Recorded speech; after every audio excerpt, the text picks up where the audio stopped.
Tyson, tu to zini. Ja tu mani iesitīsi, es tevi nogalināšu! 1986. gadā Maiks Taisons bija 19 gadus vecs un bija nokautējis savus pirmos 19 pretiniekus.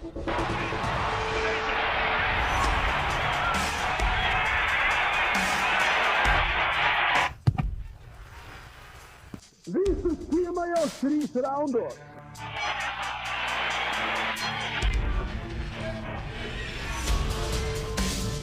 Bet tajā naktī Madison Square Gardenā pretinieks nebija parasts bokseris. Tas bija bijušais vienas no visbīstamākajām Ņujorkas bandām līderis. Vīrietis, kurš bija uzaudzis starp apšaudēm, laupīšanām un cietumu. Un tas, kas notika starp šiem 2 vīriešiem, nebeidzās ringā. Mitchs Grīns uzauga Ņujorkas skarbākajās ielās. Savas 17 gadu vecumā viņš jau bija redzējis, kā viņa tēvs mirst apšaudē. Un arī viņš pats bija saņēmis 2 lodes. Iela viņa bija rūdījusi visbrutālākajā veidā. Ņujorkas policija viņa bija reģistrējusi kā Black Spades līderi, vienas no visbīstamākajām pilsētas bandām. Viņa kriminālā pagātne ietvēra laupīšanas, ielu kautiņus un vairākus arestus, taču dzīve viņa aizved uz boksa zāli. Un pēc viņa paša smāca steigtā, tas bija viņa glābiņš. Viņu neinteresēja mainīties, līdz viņš iepazina boksu, un tas viņu izmainīja. Jo aiz bandas locekļa slēpās īsts sportists, 6 pēdas, 5 colas augumā, 82 colas izplatums, zods kā no granīta, kas šita radīts, lai izturētu triecienus. 1976. gadā viņš uzvarēja Ņujorkas zelta cimdi čempionātā, un 10 gadus vēlāk viņš bija nopietnas pretendents ar 16 uzvarām un 10 nokautiem.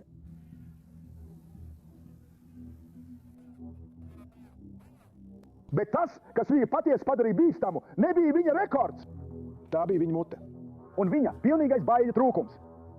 Kad cīņa tika apstiprināta, Grīns nezaudēja ne sekundi. Viņš izgāja ielās ar videokameru, lai ierakstītu savus trash talk klipus, kurus tādas televīzijas kā HBO pārraidīja savās programmās. 1986. gadā nebija sociālo tīklu, taču Grīns atrada veidu, kā sasniegt visu pasauli. Taisons saka, ka man dos cīņu. Es gribu cīnīties. Tas ir Mišels Taisons. Viņš ir homoseksuālis. Viņa sieva ir homoseksuāli. Un es viņu nokautēšu. Homoseksuālis. Es gribu nedaudz no Taisona. Es gribu nedaudz no tās Mišelas Taisonas. Visiem jāzina, ka Taisons ir homoseksuāls. Lai neviens nešaubās, ka Mišela Taisona ir homoseksuāli. Homoseksuālis. Un tas, ko viņš teica, nebija filtrēts. Viņš sauca Taisonu par kokvilnu. Viņš teica, ka tas ir tikai uzpūsts troksnis, ka viņš ir vienīgais smagsvars, kuru nekad nav nokautējuši. Bet visvairāk viņam sāpēja nauda. Taisons tajā naktī saņēma $300,000, Grīns saņēma $30,000, un viņš parūpējās, lai visi to uzzinātu. Kāpēc man tev jāmaksā? Es tev nemaksāšu, kamēr man nesamaksās. Preses konferences pārvērtās par kaujas lauku. Grīns bez apstājas izteica apvainojumus, cenšoties iekļūt Taisona galvā, vēl pirms atskanēja pirmais zvans. Es noslauku savu pakaļ ar Maiku Taisonu. Drīz būs jauna cīņa. Es zinu, ka tu no manis baidies. Šis ir boks. Taisons neatbildēja ar vārdiem. Viņš ļāva, lai viņa skatiens runā viņa vietā. Un šis skatiens teica kaut ko ļoti skaidru. Viņš negribēja viņu nokautēt ātri. Viņš gribēja likt viņam ciest pēc iespējas ilgāk. 20. maijs, 1986. gads, Madison Square Garden, Ņujorkā. Pirmais lielais Maika Taisona karjeras skatuvē. Un viņš ieradās bez halāta, bez zeķēm, kā vienmēr. Kā gladiators. Viņš iedēja rindā ar attieksmi kādam, kurš nebaidās ne no kā. Bet tie, kas viņu labi pazina, tajā naktī viņu skatienā pamanīja kaut ko atšķirīgu. Mazāk pārliecības nekā viņš bija izrādījis kameru priekšā. Atskanēja zvans, un Taisons izskrēja uz ringa centru kā lokomotīve.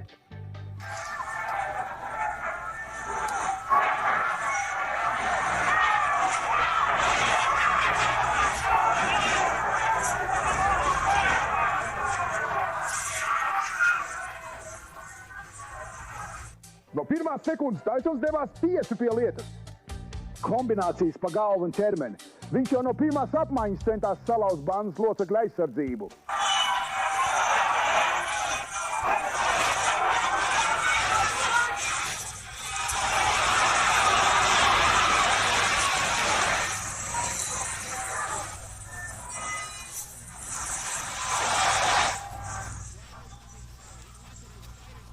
Grīns, izmantojot visu savu augumu un roku garumu, mēģināja ar garo džebu noturēt distanci, taču Taisons slīdēja zem sitieniem un acu mirklī samazināja attālumu.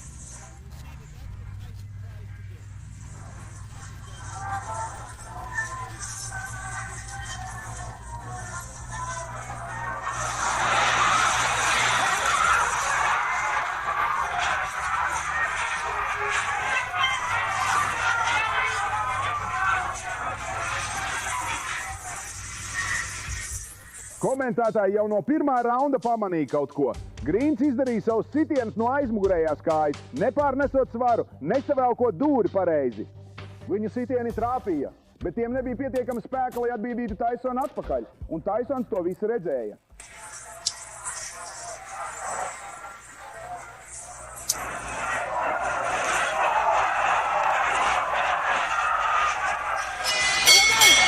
Otrajā raundā Grīns mēģināja mainīt stratēģiju. Viņš centās satvert Taisonu kliņķos, lai izjauktu viņa ritmu un samazinātu ātrumu.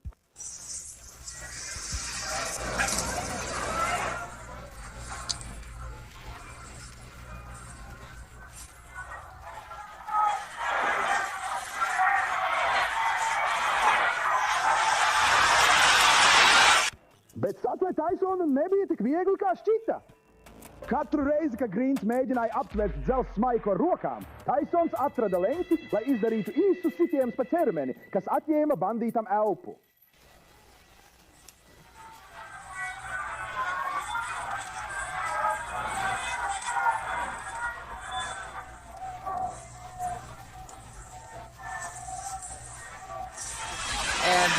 Tad pienāca trešais rauns, un tur notika viens no neaizmirstamākajiem vakara mirkļiem.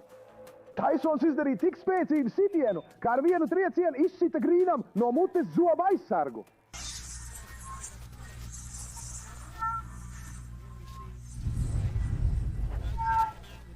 Madison Square Garden publika uzrūcā. Grīns palika kājās, viņš turpināja cīnīties, bet vēstījums bija pavisam skaidrs. Līdz 4. raundam Grīns bija sapratis kaut ko, ko viņš negribēja atzīt. Tajā naktī nebija iespējams nokautēt Maiku Taisonu.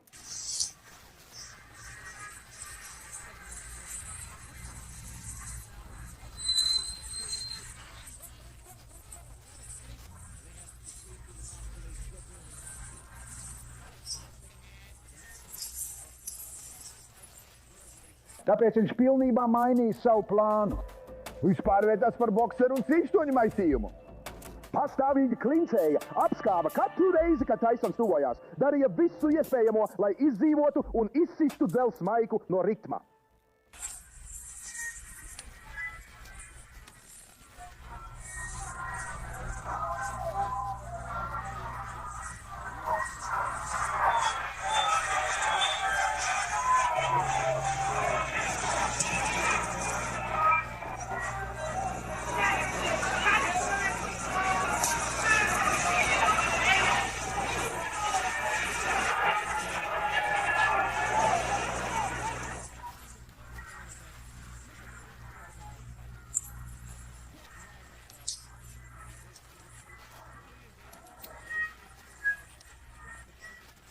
Madison Square Garden publika sāka garlaikoties. Tas nebija tas, ko viņi bija nākuši skatīties. Tad pienāca 5. raunda sākums un notika kaut kas, ko neviens negaidīja. Taisons sāka viņu izsmiet.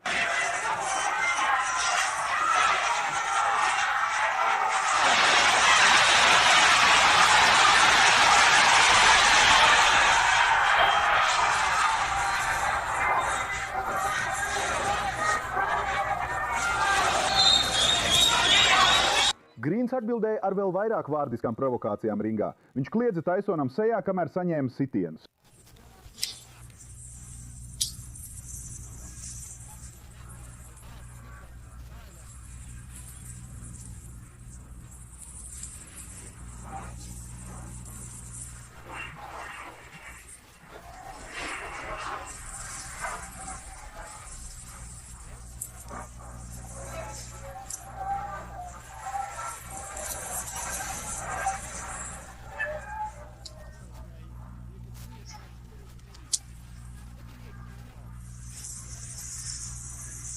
Bet Taisons nebija dusmīgs. Viņš izbaudīja to.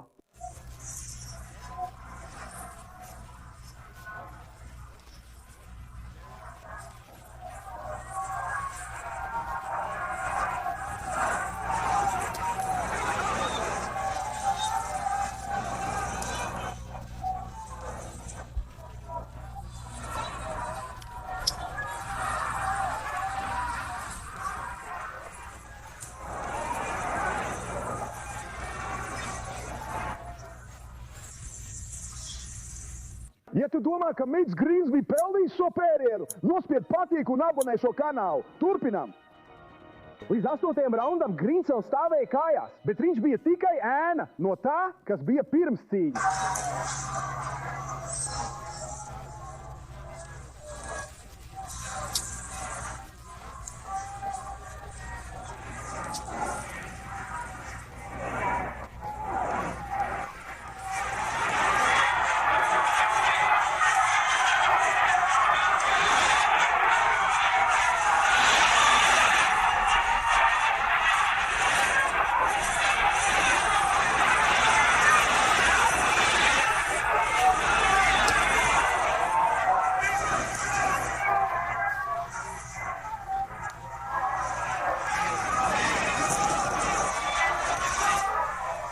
Viņa seja atspoguļoja 8 raundu nepārtrauktās sišanas uzkrātos bojājumus.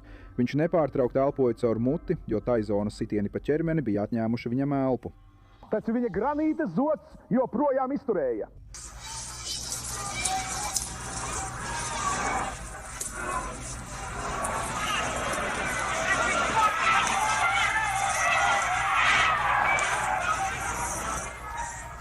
Taisons turpināja spiest, meklējot izšķirošo nokautu, kas nekad nepienāca.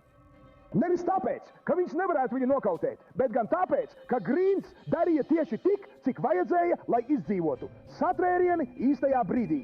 Apskāvieni, kad Taisons uzbruka, un tās zods, kas spēja izturēt visu, kas nāca viņa virzienā.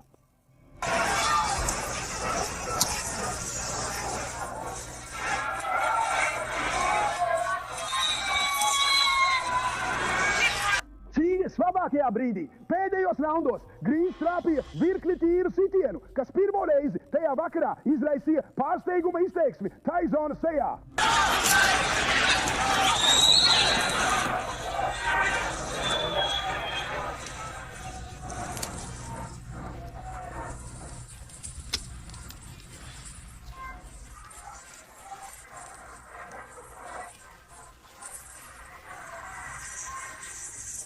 Publika reaģēja, un Taisons pasmaidīja.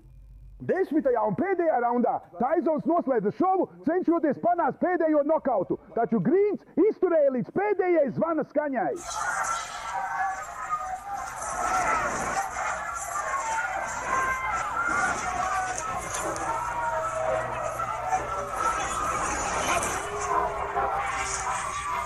Vienbalsīgs lēmums. Taisons uzvarēja 9 no 10 raundiem visās 3 tiesnešu kartītēs. Bet neviens tajā naktī Madison Square Gardenā neaizgāja ar domu, ka Mitchs Bloods Grīns būtu ticis iznīcināts, tāpat kā Taisona iepriekšējie pretinieki. Grīns kļuva par otro profesionālo bokseri, kurš izturēja visus 10 raundus pret Dzels Maiku. Un pēc cīņas Taisons atzina kaut ko, kas pārsteidza visus. Ka viņš apzināti bija ļāvis cīņai ar Grīnu ilgt līdz galam, lai viņus sodītu pēc iespējas ilgāk. Taču viņu sāncensība nebeidzās ringā. 2 gadus vēlāk, 1988. gada 23. augusta rītā, uguns atkal uzliesmoja pašā Hārlemā. Taisons bija devies uz Dapper Dan butiku, lai paņemtu luksusa ādas jaku, ko draugs viņam bija izgatavojis pēc pasūtījuma. To, ko viņš nezināja, bija tas, ka Grīns atradās tajā pašā apkaimē, un Grīns joprojām nesa sevī to pašu aizvainojumu – cīņu, naudu, publisko pazemojumu. Viņš iegāja veikalā viens pats, apreibis no Angel Dust, un pieprasīja Taisonam vai nu dot viņam revanšu, vai arī iztukšot kabatas turpat uz vietas. Taisons viņu izvilka ārā, un tas, kas notika pēc tam, ilga mazāk nekā 20 sekundes. Taisons ar kailu dūri iesita Grīnam, salauza viņam atsdobumu, sadragāja degunu un atstāja viņu guļam uz Hārlemas ielas. Viņš man iesita, jo bija kopā ar saviem draugiem. Tu zini, Un, kad viņš man iesita, es domāju, ka varbūt man būs iespēja sasniegt to, ko vēlos. Jo visi teica, dod man pieskārienu, zini, apskāva mani, lai es varētu aizbēgt. Viņš aizbēga, un viņš it kā skrēja man pretī. Es mēģināju tikt pie viņa, saproti? Un, kā jau teicu, es paļāvos uz savām rokām, saproti? Tajā brīdī es biju nikns, biju gatavs doties ārā. Procesā Taisons salauza pats savu roku, un viņam vairākas nedēļas bija jāsteigā ar gipsi. Es biju nervos, es to nebiju darījis. Es nebiju iesaistījies ielu cīņā jau 7 gadus, un es biju nobijies, kļuvu paranoisks, jo viss bija tik tuvu un turpināja nākt man klāt. Es domāju, tāpēc es aizstāvējos. Viņš saka, ka Mičs meklēja nepatikšanas. Mičs turpināja lamāties, un Reivens un Maiks piecēlās kājās. Jo bija noticis kontakts, un Maiks teica, skaties, nelien man tik tuvu klāt. Citiem vārdiem sakot, atkāpies, netuvojies tik ļoti. Tad Mičs satvēra viņa kreklu un acīm redzot sāka meklēt savu kabatu, jo viņam izkrita maks. Mičs Grīns izdarīja pirmo sitienu. Es domāju, Maiks Taisons ir Maiks Taisons. Viņš to nevienam necietīs. Pēc tam, kad Maiks aizstāvējās, Mičs arī to darīja. Tas neizskatās pārāk skaisti. Nav jāteic, ka man ir fotogrāfijas, kur Maiks sit Mičam, kad viņš jau ir uz zemes. Zini, viņš viņu sit. Tur, jo Mičs viņu tur. Man ir bilde pēc tam, kad Maiks viņu varēja trāpīt ar labo roku, jo es nevarēju redzēt, kad viņš viņu sita, it kā tas būtu sitiens. Es nekad nedabūju to labo leņķi, bet Mičs bija gaisā ar pakaļkājām gaisā, saproti? Un viss, ko tu redzēji, bija viņa kājas, un viņš gulēja. Nākamajā rītā Grīna sagrautās sejas fotogrāfijas bija visos pilsētas laikrakstos. Grīns iesūdzēja Taisonu tiesā par $20 miljoniem. Tiesnes viņam piešķīra 45 000. Gandrīz tiesi tikpat, cik viņš bija saņēmis par cīņu Medisonas sklēra dārzā. Mičs Grīns izdzīvoja Ņujorkas ielās, izdzīvoja apsaudes, izdzīvoja cietumu un izdzīvoja Maiku Taisonu ringā ilgāk nekā gandrīz jebkurš cits tā laika pretinieks. Bet viņš nespēja izdzīvot leģendu, ko Taisons veidoja. Šodien abi par to runā ar smiekliem. Naids pārvērtās par stāstu, un šis stāsts ir viens no trakākajiem, ko boks jebkad ir devis.